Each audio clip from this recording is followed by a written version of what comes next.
Well, it was another banner week for bulls. Stocks ripping. The S&P 500 now on the year up more than 28%. We are on pace to beat the COVID bounce back year 2020 and 2021.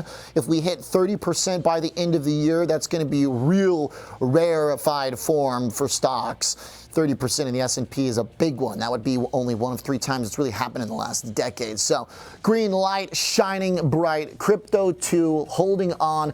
Glad we got the yellows on the dollar and bonds because those have gotten a lot more choppy. Bonds outright rallying. I'm a little surprised by the degree to which yields turned back down around with now the expectation for the Fed to cut. I think you still have to be ready for bonds to reverse after they cut. When you are cutting likely 95% plus, it looks like they're going to cut in December into a pretty healthy economy. Firstly, what's important here in this week was the way a different type of tech drove the action. Now, ultimately, the Mag 7 did drive a lot of the action. December really brought back those to the forefront, which is mathematically easier for the S&P to continue rallying. So I think mathematically just arguably more bullish when tech's out in front. Fine with the rotation, but that stuff kind of cooled off. The Russell's still sort of finding its footing after the big post-election pop. What was important for earnings this week is that it was software.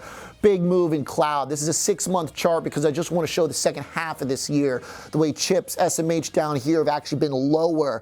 NVIDIA had a pretty good start to the week, then just kind of fizzled again. Investors are looking for what's hot. We saw it in Rubrik, we saw it in CRM, we saw it in all kinds, basically, of software companies that are showing they are developing their own services using AI.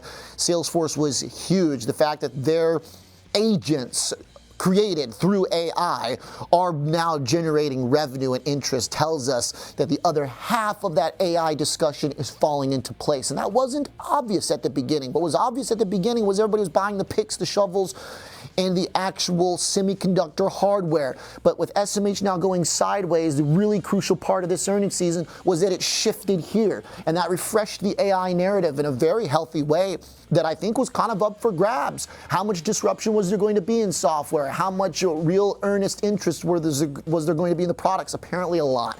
So you've got a different part of the market rallying. Equal weight 2, basically sideways, tells you it's becoming tech again.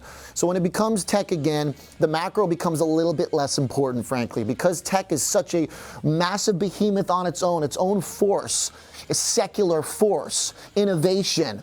The bonds and the dollar situation kind of take a back seat, especially when the data were generally innocuous this week. Pretty good situation for jobs, nothing hot to derail the Fed's cuts. And so you also now have another thing that works for it. So a lot of things working here for bulls. I will say, though, watch this still with the expectation of the cut, because if the Fed's going to indeed cut while we're in a healthy economy, remember that was what put the low in for yields to begin with, was the Fed doing the 50 bips. So I do feel like the 10-year probably has come off just a tad bit too much. This gap between the dollar and the 10-year still makes me scratch my head a little bit. But as we heard from Michelle today, the international situation is not enviable at all. Votes of no confidence across major governments in Europe. So the dollar looks like it's pretty well positioned here, even after the election. All the concern that there was going to be major disruption in a Trump victory. It's basically looking like it's skewed all the outcomes more positive. That's the way the analysts are reading it. That's the way the market's reading it.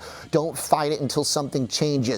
Bitcoin, an example of that. There's policy wrapped into it. There's risk appetite wrapped into it. There's also tons of leverage built into it now through MicroStrategy. But I do want to see what Bitcoin does over the weekend, because it caught a nice little bid today, bounced right back, and you still have the higher lows both for MicroStrategy and BTC. In the short term, that's obviously good. Next week, we'll follow up more on the MicroStrategy stuff, and we'll watch what crypto does this weekend. Have a great weekend. Thanks for tuning in.